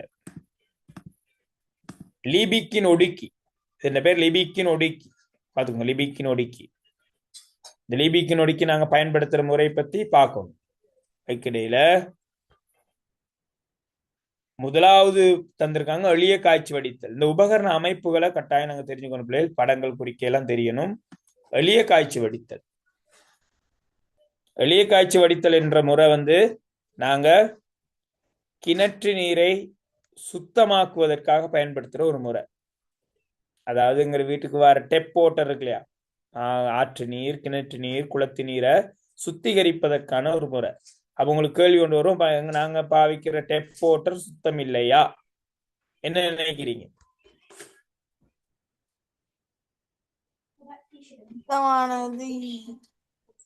நாங்க பாவிக்கிற நீர், ஆற்று நீர், கிணற்று நீர், டேப் வாட்டர் எல்லாம் உப்பு கரைக்கப்பட்ட நீர். சரியா? நாங்க கனியுப்புகள் காணப்படுது, கனியுப்புகள் நிறைந்த நீர், கனியுப்பு இருக்கு அதுல. ஆகவே அதை தூய நீர் என்ற ஒரு வார்த்தையால சொல்ல முடியாது. சரியா? தூய நீர் கிரேட் 9ல படிச்சிருக்கோம், உங்களுக்கு ஞாபகம் இருக்கும். காய்ச்சி வடிக்கப்பட்ட நீர், மின்னை கடத்தாது. அப்ப அந்த மின்னை கடத்தாத நீர் காய்ச்சி வடிக்கப்பட்ட நீர். காரணம், அதுல எந்த கனியுப்புகளும் இருக்கிறது இல்லை. ஆனால் எங்களை வீட்டுக்கு வர தண்ணி மின்ன கடத்தும், காரணம் அது கனியுப்புகளை கொண்டது. அப்போ காய்ச்சி வடிக்கப்பட்ட நீர் எப்படி தயாரிக்கிறதுங்கிறது இந்த முறை சொல்லப்படுது. சோ இதுக்கு பயன்படுத்துற உபகரண அமைப்பு பாருங்க, ஒரு தாங்கி, ஒரு ஸ்டாண்ட். இதுக்கு பேர் வட்ட அடி குடுவைன்னு சொல்லுவோம். பார்ப்போம் இதை நாங்க. வட்டடி குடுவை. இது லிபிக்கின் ஒடுக்கி. இதுக்குள்ளதான் நீர் இருக்கும். நான் காட்டுறேன் உங்களுக்கு. உள்ளுக்குள்ளதான் அந்த கிணற்று நீர் இருக்கும். இதுக்கு பேர் முக்காலி. லேபுக்கு போனா ஒருக்கா பாருங்க, காட்டி எனக்கு சொல்லுங்க கட்டாயம், நான் உங்களுக்கு காட்டுறதுக்கான முயற்சிகளை செய்யறேன். இதுல கம்பி வலை வைக்கப்பட்டிருக்கும். இது கீழே இருக்கிறது பன்சன் சுடர் அடுப்பு. பன்சன் சுடர் அடுப்புட உதவியை கொண்டு சூடாக்குறோம். வட்டடு குழுவையில் உள்ள நீர் சூடாகி ஆவியாகும். ஆவி இந்த லிபிக்கின் ஒடுக்கினூடாக ஒடுங்குவதனூடாக எங்களுக்கு இந்த முகவையில காய்ச்சி வடிக்கப்பட்ட நீரை பெறலாம். கம்பி வலை வைக்கிறதுக்கான காரணம் என்ன சார்? ஓகே, வார ஏன் கம்பி வலை வைக்கணும் யாருக்கா தெரியுமா? அதாவது இந்த பன்சன் சுடர் அடுப்புண்ட வெப்பம் நேரடியாக இந்த வட்டடி குழுவையில போய் படும். பட்டா ஒரு இடத்துல மட்டுமே சூடாகும். அப்போ ஒரு இடத்துல சூடாகிறதால இந்த முழு நீரும் சூடாகிறதுக்கு மிக நீண்ட நேரம் எடுக்கும். அது மட்டும் இல்லாம அநேகமா அது வெடிக்கிறதுக்கான வாய்ப்பு குறைவு இருந்தாலும் ஒரு இடத்துல வெப்பம் தொடர்ச்சியாக செலுத்தப்படும் போது பாதிப்புகள் எதுவும் வரலாம். எனவேதான் இந்த வட்டடி குடுவைக்கு கீழே ஒரு கம்பி வலை வைக்கப்பட்டிருக்கும், சல்லடமாய் கொண்டு வைக்கப்பட்டிருக்கும். சோ பன்சன் சுடரெழுப்புல உள்ள வெப்பம் எதுக்கு படும் என்றால் அந்த கம்பிக்கு படும், குடுவைக்கு படாது. கம்பி முழுக்க சூடான பிற்பாடு இந்த குடுவையின் அடி முழுக்க வெப்பம் கிடைக்கும். ஆகவே இந்த நீர் முழுக்க சூடாகும். நான் சொல்றது விளங்குச்சோ தெரியல. அதாவது இந்த குடுவையில அடிப்பாக முழுக்க வெப்பம் கிடைக்கும், எல்லா இடத்துக்கும் சமமான வெப்பம் கிடைக்கும். இந்த எல்லா இடத்துக்கும் சமமான வெப்பம் கிடைச்சா முழு நீரும் ஒரே நேரத்துல வெப்பமாகும். அப்போ இந்த குடுவையின் அடி முழுக்க வெப்பம் சீராக கிடைக்கத்தான் அடியில இந்த கம்பி வலை வைக்கப்படுது. சரியானவா? ஓகே அப்போ இந்த முழு நீரும் ஒரே நேரத்துல சூடாகும், சூடாகி ஆவியாகும். சும்மா யோசிங்களே, ஒரே என்ன எங்கட வீட்டுல உள்ள அடுப்பு மாதிரி இல்லையே, கேஸ் மாதிரி இல்லையே எங்கட பன்சன் வந்து பாத்துருக்கீங்களா? பன்சன் சுடர் அடுப்பு இல்ல சார். இந்த கெண்டில் மாதிரி மெழுகு வர்த்தி மாதிரி ஒரு சுவாலை தான் வரும். அப்போ ஒரு சுவாலண்டா ஒரு இடத்துல மட்டுமே வெப்பம் அடிக்கும். அப்போ எங்களுக்கு வெப்பம் ஆறது. எங்க வீட்டுல அடுப்பு அப்படி இல்லை, கேஸ் அடுப்புண்டா அப்படி சுத்தி எரியுமே, அப்போ பாத்திரம் முழுக்க சூடாகும். பன்சன் வந்து ஒரு இடத்துல மட்டும் போட் பண்ணும் வெப்பத்தை. அதனால எங்களுக்கு வெப்பமாக்குறது கொஞ்சம் சிக்கலா போயிடும். ஓகே, இந்த எளிய காய்ச்சி வடித்தல் சின்ன பாடம் தான், அடுத்த கிளாஸ்ல முடிச்சு விட்டலாம். எளிய காய்ச்சி வடித்தல், அங்கால பாத்தீங்கன்னா பகுதிப்பட காய்ச்சி வடித்தல் கேட்டீங்கடா, நபா கேட்டிருந்தீங்க. என்ன ஹைட்ரோ கார்பன். இந்த பாருங்க, எளிய காய்ச்சி வடித்தல். இதுல டீட்டெயிலா படிப்பிக்கணும், அதான் வேகமா போறேன். இந்த பாருங்க இருக்கு பகுதிப்பட காய்ச்சி வடித்தல், அங்கிட்டுக்கு கொதி நீராவி காய்ச்சி வடித்தல். சிம்பிளா முடிச்சிடலாம். முக்கியமான முறை நிறப்பதிவியல் முறை. கடந்த முறை எனக்கு ஒரு அனுபவம் கிடைச்சது. நான் சொல்லி கொடுத்துட்டு இப்படித்தான் செய்யணும் சொல்லி கொண்டு இருக்கிற நேரம், சார் நான் கொஞ்சம் வீடியோ ஆன் பண்ணட்டுமாண்டு எங்கட ஸ்டூடெண்ட் ஒரு ஆள் கேட்டாங்க. கடந்த வருடம் எழுதினவங்க, எங்கட சக்சஸ் தான். ஓகேம்மா நீங்க என்ன செய்திருக்கீங்கன்னு கேட்டேன். ஒன் டைம் எனக்கு இதை செய்து காட்டியிருந்தாங்க, ஒன் டைம் செய்திருந்தாங்க. அப்ப நான் முழுக்க ஆஃப் பண்ணிட்டு அவங்கள காட்டுங்க, ஏன்னா ஒன் டைம் செய்து காட்டியிருந்தாங்க. நீங்களும் ட்ரை பண்ணலாம். உப்பு பிரித்தெடுப்பு இருக்கு, அதோட இந்த பாடம் முடியுது. அடுத்த கிளாஸ்ல இந்த பாடம் முடிக்கலாம். நாங்க முடிச்சிட்டோம்டா, அநேகமா 3 பாடம் முடிஞ்சிருக்கு. முடிஞ்சா ஒரு பேப்பர் ஒன்றும் டிஸ்கஸ் பண்ணி பார்க்கலாம். இதுவரைக்கும் இந்த பாடத்துறைகள்ல எவ்வளவு கேள்விகள் வந்திருக்குதுண்டு. மல்லிகை பூக்களின் நறுமணத்திற்கு மெதல் ஜெஸ்மனேட் எனும் சாரணை காரணமாகின்றது. மல்லிகை பூக்களிலிருந்து மெதல் ஜெஸ்மனேட்டின் கைத்தொழில் ரீதியாக பிரித்தெடுக்கப்படும் முறை. யார்? எங்கட சரண்யா. இதை நாங்க படிப்பிக்கணும். ரோஸ் ஓட்டர் தெரியுமா? ரோஸ் ஓட்டர் பிரித்தெடுக்கிற முறை என்னை படிப்பிக்கல. அதான் நீங்க கேட்ட மல்லிகையில் உள்ள வாசனை எடுக்கிற முறை கொதி நீர் ஆவி காய்ச்சி வடித்தல். பாப்போம். ஓகே, நான் நினைக்கிறேன் இன்னைக்கு பாடம் விளங்கியிருக்கும். அடுத்த கிளாஸ் வாங்க, நாங்க மீதியை முடிச்சு விடுவோம். முடிச்சிட்டோம்டா அங்கால 4வது பாடத்துக்கும் போகலாம். நான் உங்களுக்கான எக்ஸ்பெரிமெண்ட்டை நான் கடந்த கிளாஸ் சொல்லியிருந்தேன். எனக்கு இந்த வீக் கொஞ்சம் 2 நாள் ஸ்கூலுக்கு போக கிடைக்கல, அதனால தான் எனக்கு எக்ஸ்பெரிமெண்ட் உங்களுக்கு ஷேர் பண்ணிக்க முடியாம இருக்கு. இல்லைன்னா லைவா செஞ்ச அந்த எக்ஸ்பீரியன்ஸோட நீங்க அதை பார்க்கலாம். ஸோ நாங்கள் அடுத்த கிளாஸ்ல சந்திப்போம். எல்லாருக்கும் good night. God bless you. Thank you, sir. Good night. Okay, good night.